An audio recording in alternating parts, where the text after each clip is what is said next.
Buonasera a quanti ci stanno seguendo sui canali social dell'Auditorium e della Rete Nazionale Dire. Sono Silvia Mari e ho l'onore di moderare e guidare tutti voi che ci state seguendo in diretta in questo momento a questo panel, un momento davvero intenso, emozionante, come tanti altri del programma Libere di Essere, che ha visto questo festival portare le persone e attraversare il fenomeno della violenza contro le donne sotto tanti punti di vista. Sono una giornalista, come vedete nel sottopancia, e la redazione Dire Donne dell'agenzia Dire segue in modo costante questo fenomeno in tutte le sue angolature. Ci troviamo spesso a scrivere di questo, purtroppo, ed è per me anche un inedito presentare un panel che non è una conferenza stampa, che non è una tavola rotonda, ma è proprio entrare nel vivo che questo fenomeno è e quello che accade davvero sulla pelle delle persone, e lo faremo proprio attraverso la voce delle operatrici, quelle donne che accolgono altre donne. Ognuna delle operatrici, che ora passerò a presentarvi, racconterà un piccolo segmento di tutto il percorso che fa una donna quando decide, quando ha la forza di uscire dal problema e dal dramma della violenza. Io quindi non ruberei altro spazio, ma lascerei che attraverso le loro parole, le loro testimonianze, potessimo tutti insieme capire meglio quali e quante sono le difficoltà che affrontano queste donne e anche i loro figli. Iniziamo parlando proprio del primo colloquio, quella prima telefonata, la prima richiesta di aiuto che fa una donna. Ce lo racconterà e ce lo spiegherà Yodit Abra, delle onde Ollus di Palermo. Ascoltiamo insieme dalle sue parole cosa accade in quel momento. Squilla il telefono, rispondo. Noi operatrici ascoltiamo in due modi, con le orecchie e con il cuore, perché in quel colloquio devono entrare tante cose. Dobbiamo comprendere bene la domanda, fare una valutazione del rischio che la donna sta correndo per la sua vita e restituirle poi la nostra visione di quel che potrebbe essere il percorso da avviare, perché questo primissimo colloquio può salvare la vita a lei, ai suoi figli, alle sue figlie. Sei in casa? Lui dov'è? Dove sono i bambini? È già successo altre volte? Hai avuto paura per la tua vita? Ci sono armi in casa? La ascolto e mi lascio attraversare dalle sue parole per farle sentire la mia, la nostra vicinanza. È un momento cruciale per individuare gli effetti causati dalla violenza, riconoscere la violenza vissuta e soprattutto per metterla in sicurezza. Per alcune potrebbe significare lasciare tutto e trasferirsi in una casa rifugio a indirizzo segreto, magari addirittura in un'altra città. Possiamo definirlo come la prima fase in cui si dice alla donna: sono qui per te e io ti credo. La difficoltà che le donne vivono quando si rivolgono a noi con una richiesta di aiuto è sicuramente la paura di non essere credute. La vergogna che provano per il loro vissuto la osserviamo e la respiriamo nei loro movimenti, negli sguardi sfuggenti e nel loro modo di raccontarsi. E come se non bastasse, hanno paura che tutto sia inutile o che abbiano meritato la violenza subita. Tutto ciò è da ricondursi, oltre che alla relazione con un uomo violento, anche alla società patriarcale, che per anni ha considerato la violenza sulle donne come un problema privato. Per noi operatrici dei centri antiviolenza, accogliere una donna significa avviare un percorso possibile di fuoriuscita alla violenza. Significa sostenerla nel costruire un nuovo progetto di vita, ricoprendo i propri desideri e rispettando i propri bisogni. Per farlo a volte basta una sola telefonata, altri casi no. Il primo colloquio è uno spazio di costruzione della relazione tra donne, in cui l'operatrice cerca di creare tutte quelle condizioni per farla sentire a proprio agio, uno spazio sicuro in cui la donna si può raccontare liberamente, dove le parole scambiate costruiscono una nuova narrazione della sua storia e di come la sua vita può cambiare. Le parole chiavi del colloquio sono 4: fiducia, libertà, desiderio e progettualità. Credere alle parole della donna e non giudicare la sua vita è la chiave per innescare una relazione di fiducia, un affidamento che possa portare a una trasformazione. La relazione che si crea offre la possibilità alle donne di imparare ad avere fiducia in se stesse e rendere possibile un miriade di scelte. Noi operatrici abbiamo il privilegio di essere testimoni di questa trasformazione, quando le donne ci danno una restituzione anche a distanza di tempo, dicendoci: con voi ho imparato per la prima volta a credere in me, ad avere fiducia. All'interno della relazione si costruisce la libertà femminile. Nella relazione con l'operatrice hanno pari considerazione i pensieri e le riflessioni di entrambe. Non c'è un giusto o uno sbagliato, un vero o un falso. Si accoglie un pensiero e una modalità differente da sé, in cui la donna si sente libera di scegliere, di riprendere il suo cammino, delineando e decidendo il proprio destino. Alcune volte i desideri sono solo un po' nascosti, basta far passare un po' d'aria e il fuoco si riavviva. Altre volte occorre rintracciare i desideri tra le macerie, come portare alla luce reperti archeologici. Questi scavi, avviati nel percorso di accoglienza, permettono alle donne di recuperare la loro autostima, di venire a contatto con le loro competenze e risorse, di riappropriarsi consapevolmente del loro potenziale per raggiungere i propri obiettivi personali e professionali. La relazione tra le donne, accolta e l'operatrice è una relazione progettuale. Immaginiamo un futuro possibile, come raggiungerlo, di cosa abbiamo bisogno lungo il nostro cammino, quali ostacoli potremo incontrare e chi ci può aiutare dentro e fuori dal centro. In questo percorso ognuna di noi impara qualcosa dall'altra e per la donna, alla fine, questo significa diventare protagonista delle sue scelte.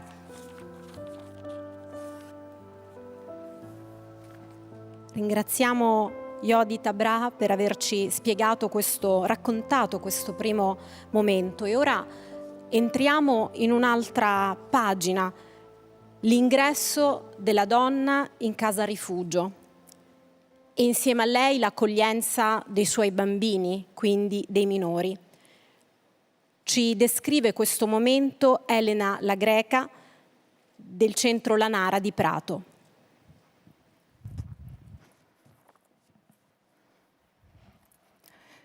L'ingresso in casa rifugio e l'accoglienza dei bambini e delle bambine. Per una donna entrare in una casa rifugio vuol dire sottrarsi alla paura costante e quotidiana, all'umiliazione, alla continua messa in discussione. È una soluzione estrema, l'unica che salva davvero la vita quando il rischio di perderla, restando a casa propria o anche trasferendosi da parenti o amiche, è fin troppo reale. È un affacciarsi verso un futuro ignoto, dove la donna si chiede se la strada intrapresa sia quella giusta e se sarà in grado di affrontare questo enorme cambiamento. Entrare in una casa rifugio è fare un salto nel vuoto. E poi c'è la rabbia.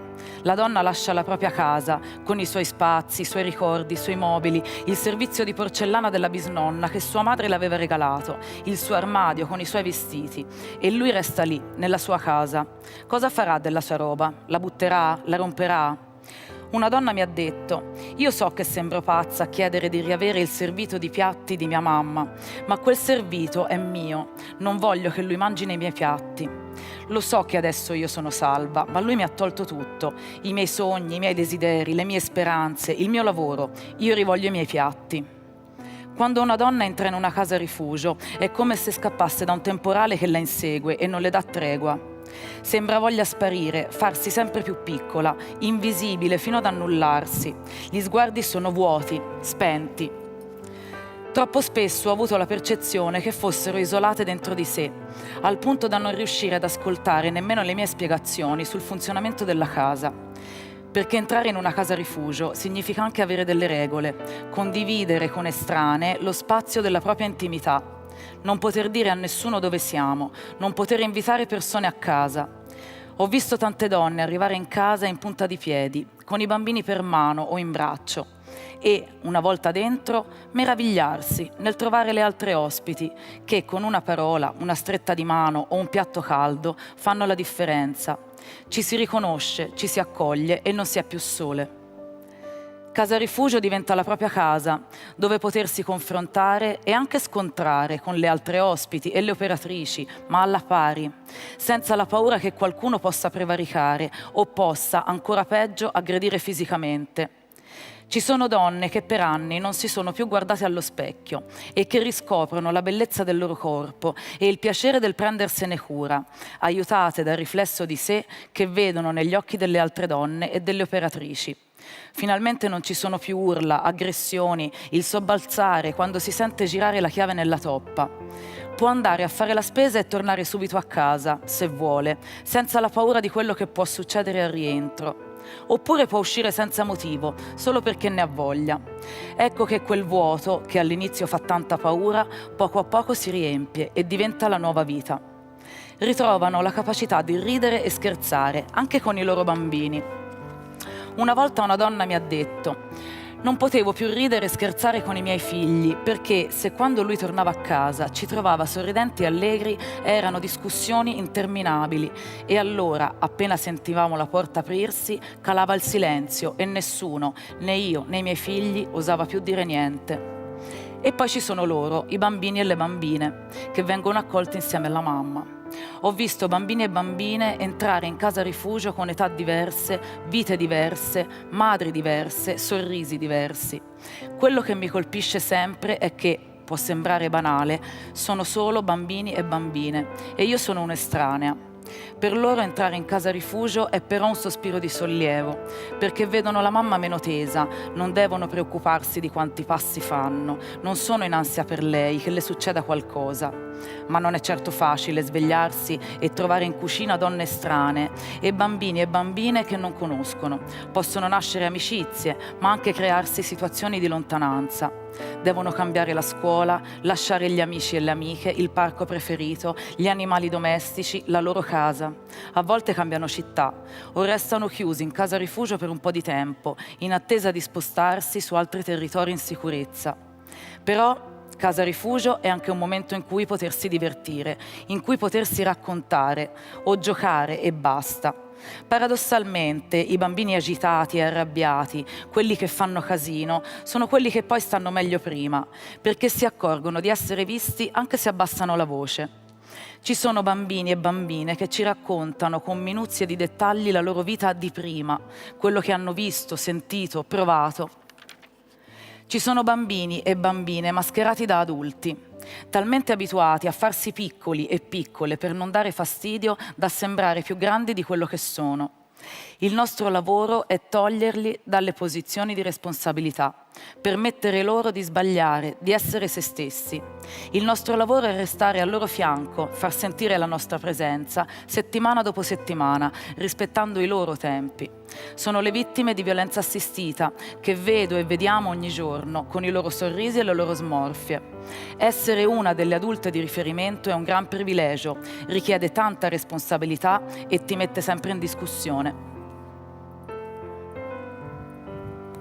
Grazie per queste testimonianze che ci hanno restituito, direi anche su un piano emotivo che non va mai dimenticato, la difficoltà di varcare la soglia della propria casa e di uscire anche quando lo si fa per salvarsi la propria vita.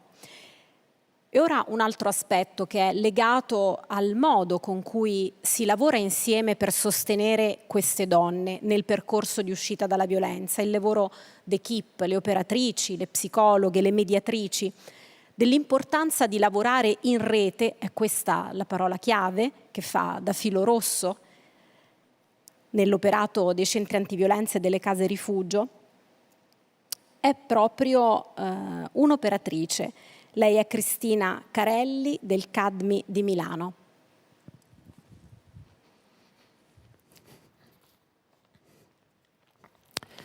Lavorare in rete per sostenere i percorsi di uscita dalla violenza. La prima rete che sostiene la donna è quella interna al centro e alla casa rifugio, la coppia di operatrici che accoglie la donna e l'equipe che la supporta, le legali, le psicologhe, le operatrici esperte dell'area lavoro, le mediatrici, le altre donne con cui ci confrontiamo per affrontare i nodi e per trovare soluzioni specifiche per ogni donna.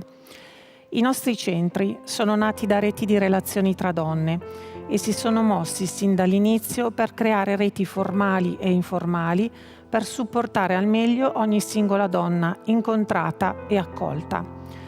Questa modalità di lavoro, nutrita dall'esperienza diretta del vantaggio derivante dal tessere reti di collaborazione per realizzare i progetti delle donne, è parte integrante del nostro sapere e della nostra metodologia. I percorsi delle donne ci portano ad uscire dai nostri centri. Sperimentiamo relazioni progettuali con le donne, pensate come il luogo di elaborazione di progetti di vita sostenuti da tutti gli attori: giustizia, protezione, welfare, salute, lavoro, ciascuno per la propria specifica competenza. Un lavoro di rete funziona quando la rete è composta da maglie elastiche, modificabili e resistenti alle espansioni e ai restringimenti. Contiene ma non imbriglia, lascia alla donna lo spazio per esprimersi direttamente. Funziona quando parliamo con la donna e non quando si pensa ci si debba riunire per parlare della donna. La rete fallisce quando si configura come un reticolato stretto e rigido, che si muove per come i suoi membri pensano sia giusto, basandosi solo sui suoi protocolli.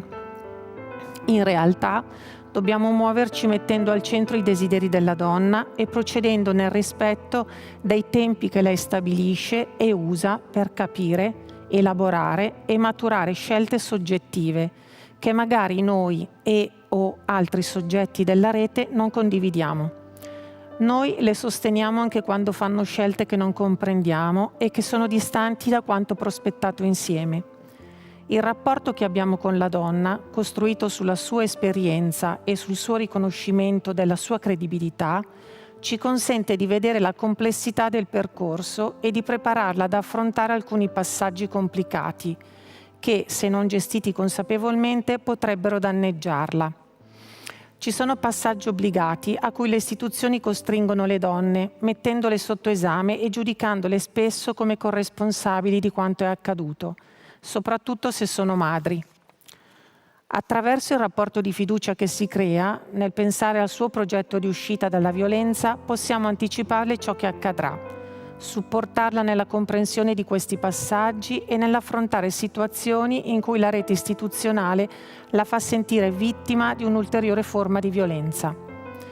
Le reti dovrebbero proporre alle donne l'opportunità di cambiare in prima persona le proprie condizioni di vita, senza protettori, interpreti, specialisti che analizzino il loro disagio e confezionino delle soluzioni.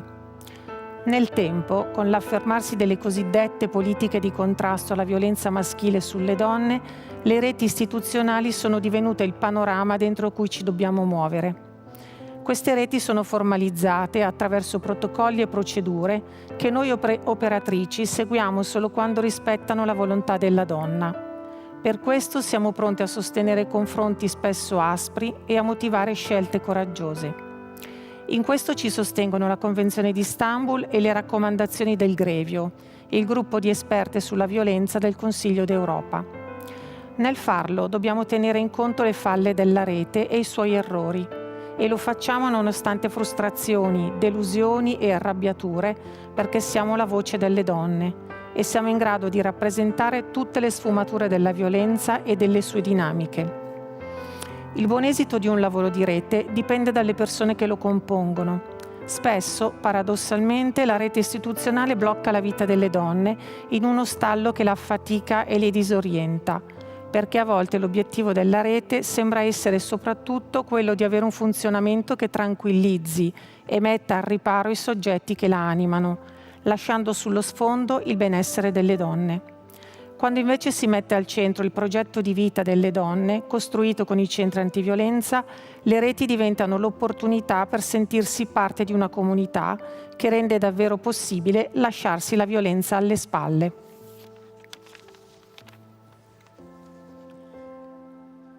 Cosa succede se la donna che chiede aiuto e che dobbiamo aiutare è una donna che parla un'altra lingua dalla nostra, viene da un altro paese o da un'altra cultura? L'importanza della mediazione culturale quando si lavora in un centro antiviolenza. Di questo ci parlerà Yvette Samnik del centro antiviolenza Roberta Lanzino di Cosenza.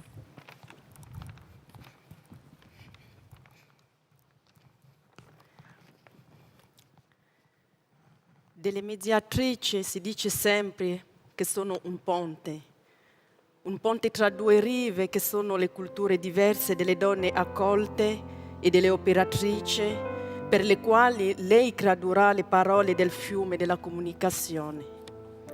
Essere un ponte tra due culture significa cercare sempre di restare al centro di quel ponte, senza spostarsi mai troppo da una parte o dall'altra. Le mediatrici non possono attraversare il ponte. Questo non è sempre facile. Anche sulle mediatrici gravano da una parte e dall'altra dalle rive del fiume dei pregiudizi più o meno consapevoli. Dopotutto, io vengo pure sempre da un paese, il Camerun, che è sempre stato colonizzato dai francesi e dai inglesi, un paese considerato sottosviluppato, ed è come se anch'io portassi sempre addosso, nello sguardo altrui, quella condizione coloniale del sottosviluppo.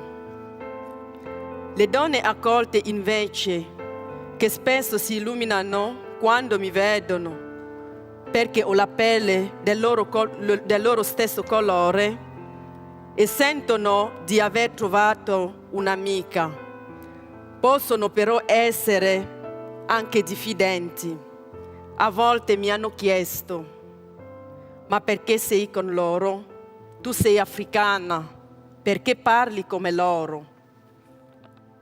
E allora io devo trovare un modo di fare loro comprendere che non parlo come loro, perché le cose che dicono hanno sempre un valore universale, riguardano tutte le donne del mondo, indipendentemente dal paese di provenienza. La mediatrice è la chiave che apre le porte di un nuovo mondo, ma resta sulla soglia. Il suo compito sta nel facilitare la nascita di una relazione di fiducia con l'operatrice, una relazione che crei un noi fatto di tre figure: la donna accolta, l'operatrice, la mediatrice culturale, andando oltre quel noi riferito alla comunità di origine che è visto sempre in contrapposizione con un loro riferito agli italiani, che comprende anche le operatrici dei centri antiviolenza. Fare la mediazione in un centro antiviolenza non significa solo riconciliare diverse culture, significa anche riconciliare diverse idee di donna, perché è la cultura che definisce i modelli ideali femminili a cui aspirare, quello che vorremmo diventare come donne. In quasi tutto il continente da cui vengo io, la grande Africa, le donne devono essere soprattutto molli e magre, altrimenti non valgono niente. L'uomo è il capofamiglia che deve provvedere a loro, ma che ha anche tutto il potere. La moglie e i figli devono ubbidire. Lui ha sempre ragione e può imporsi anche con la violenza. La donna deve sopportare. Per secoli queste cose sono state ripetute alle bambine, dalle donne che le hanno educate, dalle loro mamme, dalle nonne, persone in cui avevano fiducia. Ma noi non dobbiamo nemmeno immaginare che la pensino tutto in questo modo, anzi, altrimenti rischiamo di schiacciarle di nuovo in uno stereotipo.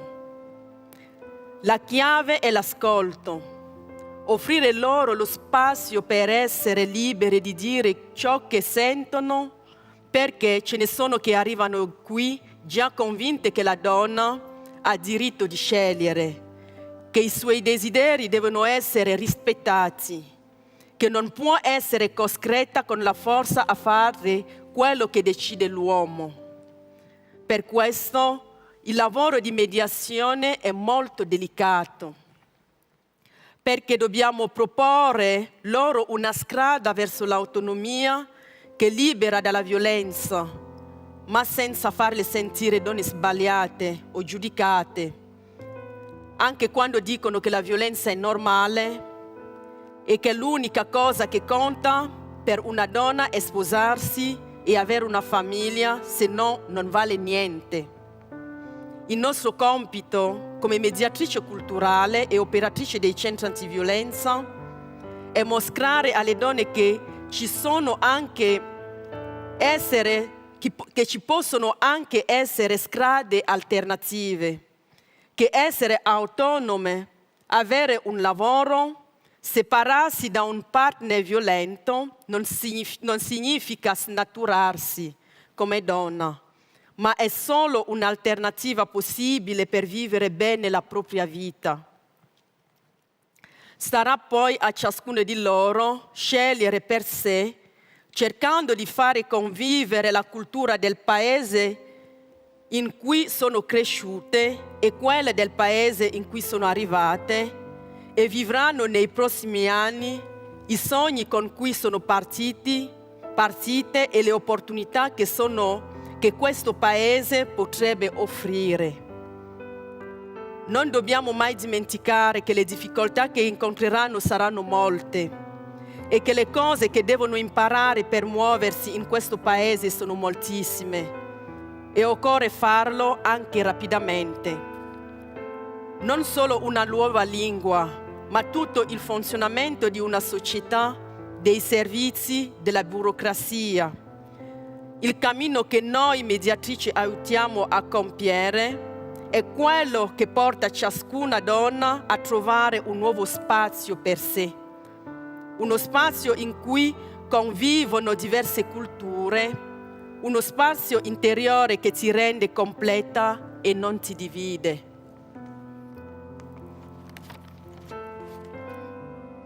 E a proposito di ponti, parliamo adesso di quel passaggio che c'è dal momento di dolore, quando si chiede aiuto, alla ricostruzione dei desideri e di una nuova vita e quindi dell'autonomia. Ci parla di questo percorso Valentina Mangiò del Centro Donna Lisa di Roma.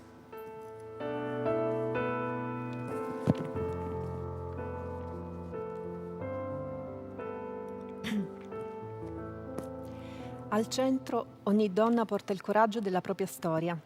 In questo luogo tutto per noi, libero dal pregiudizio, la voce delle donne, ferma, resistente, mai cedevole, mi narra una storia che appartiene a ciascuna di noi.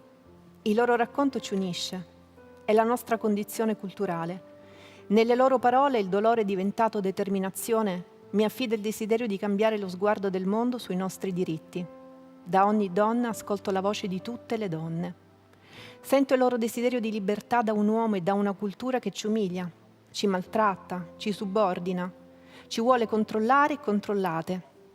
Partendo dalla scoperta del loro desiderio e dalla loro autodeterminazione, le donne intraprendono con noi percorsi di autonomia che le conducono a una vita indipendente e libera.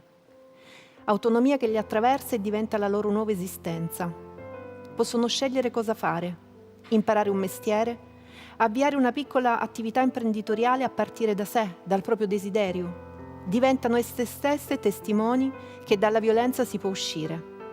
Per molte di loro violenza è stata anche essere costrette a lasciare il lavoro che avevano, affidarsi fino a dipenderne senza alternative all'uomo che diceva di amarle, vedere frustrati i loro sogni e svilite le loro competenze, chiuse tra le mura di una casa in cui i giorni si ripetono tutti uguali e anche la maternità che hanno scelto diventa una prigione.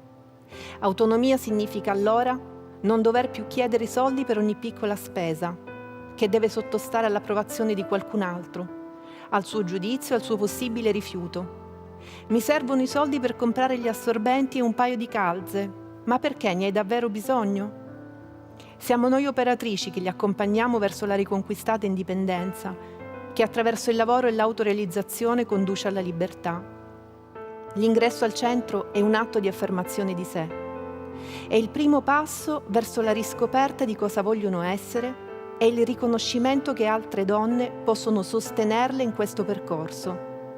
Un percorso a volte doloroso, di riappropriazione dei propri desideri, di conoscenza dei propri limiti, ma anche di scoperta delle risorse che sono disponibili per aiutarle a divenire ciò che vogliono.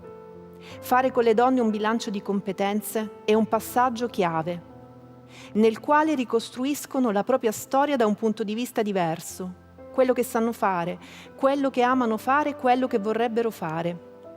Si riscrive la loro storia anche attraverso la scrittura di un curriculum. Per alcune è la prima volta in cui si confronteranno con le durezze del mercato del lavoro, perché ancor di più dopo la crisi pandemica le opportunità per trovare lavoro si sono ristrette, le occupazioni sono fragili, i lavori offerti sono a tempo determinato. C'è sempre il rischio di dover ricominciare, con un altro lavoro, con uno stipendio che non è sempre in grado di coprire tutte le spese e con la preoccupazione di chi si prenderà cura dei bambini quando loro saranno fuori. Ed è bellissimo il loro sguardo quando arriva il primo stipendio, che per molte significa anche poter uscire dalla casa rifugio, pagare l'affitto di una casa tutta per sé. Il mondo conferma che ce l'hanno fatta, che anche loro possono essere davvero indipendenti.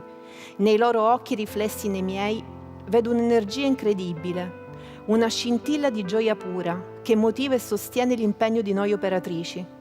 È in quel momento che loro comprendono fino in fondo il viaggio che hanno compiuto. Ci saranno altri momenti in cui torneranno i ricordi del passato, tornerà la sofferenza, ma il lavoro sarà sempre la loro ancora.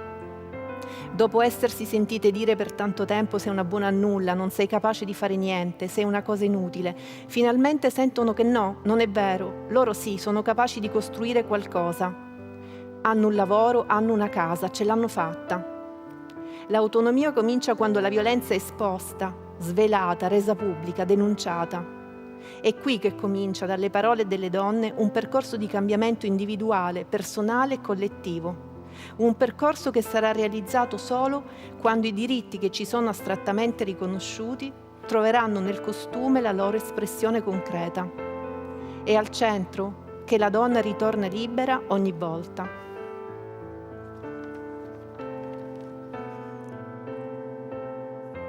Quando finisce il percorso di una donna in un centro antiviolenza? Quell'ultimo appuntamento è davvero un ultimo appuntamento? Di questo ci parlerà Luisanna Porcu del centro Onda Rosa di Nuoro.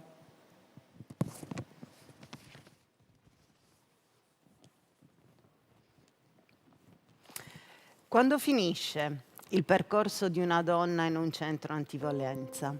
Potremmo dire mai, perché l'ultimo appuntamento con una donna che si è rivolta a un centro per uscire dalla violenza rappresenta soprattutto la realizzazione di un senso di sé e la ricostruzione di legami. È il primo appuntamento con la nuova vita costruita insieme. Le operatrici sanno che le esperienze, i vissuti di violenza sono deumanizzanti. Incidono sulla capacità della donna di vedersi e viversi in un continuum passato, presente, futuro. La violenza interrompe e distrugge il senso di identità, quindi di sé, che solo attraverso la relazione con noi operatrici viene in qualche modo ridefinita. L'esperienza della rottura dei legami, che è il primo passo della violenza nelle relazioni di intimità, crea in ogni donna un profondo senso di solitudine, difficile da esplorare a livello emotivo. La relazione tra donne, principio guida per noi operatrici dei centri dire, consente alle donne di ripercorrere emotivamente quelle rotture e darsi la possibilità di ristabilire nuovi legami e recuperare, se lo si desidera, i vecchi. Le donne ci raccontano che non si sentono più quelle di prima, non si riconoscono più. E anche noi operatrici, dopo il loro racconto, non siamo più quelle di prima. Durante il percorso, infatti, riviviamo con lei tutta la violenza che ha vissuto, senza sottrarci al dolore, dando significato all'esercizio di potere da parte del violento, riconoscendole tutta la forza che ha avuto e che possiede. Questo processo avviene nella relazione tra donne e restituisce ad ognuna di loro, le sopravvissute, quelle che generalmente vengono chiamate le vittime, ma che noi chiamiamo sopravvissute, il poter essere, restituisce poter dire e poter fare, ma soprattutto il potere di scegliere, che la violenza ha annullato totalmente. Il nostro vivere come operatrici, quella che in letteratura viene chiamata traumatizzazione secondaria, cioè rivivere con la donna tutto il trauma, ci porta a condividere come la sua storia di violenza abbia agito sul suo corpo e sulla sua mente e contemporaneamente ci consente di offrirle nella relazione il valore collettivo dei saperi delle donne e dei centri dire.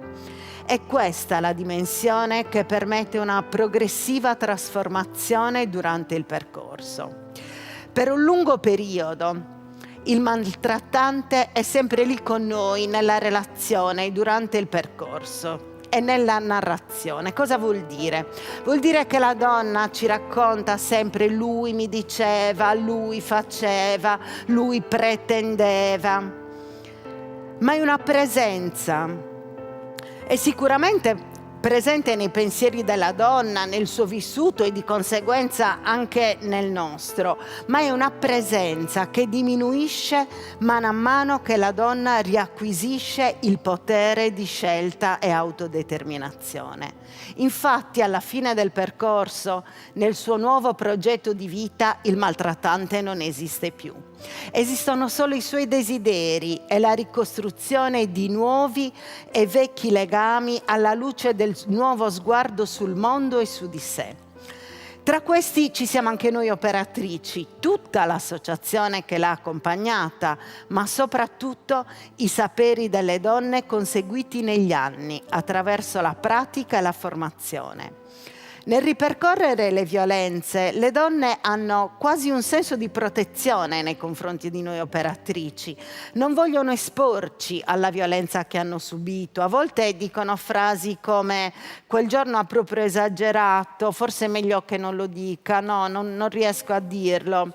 Ma alla fine del percorso, la relazione costruita con noi operatrici rappresenta un trampolino di lancio verso una vita futura, scelta liberamente da ogni singola donna.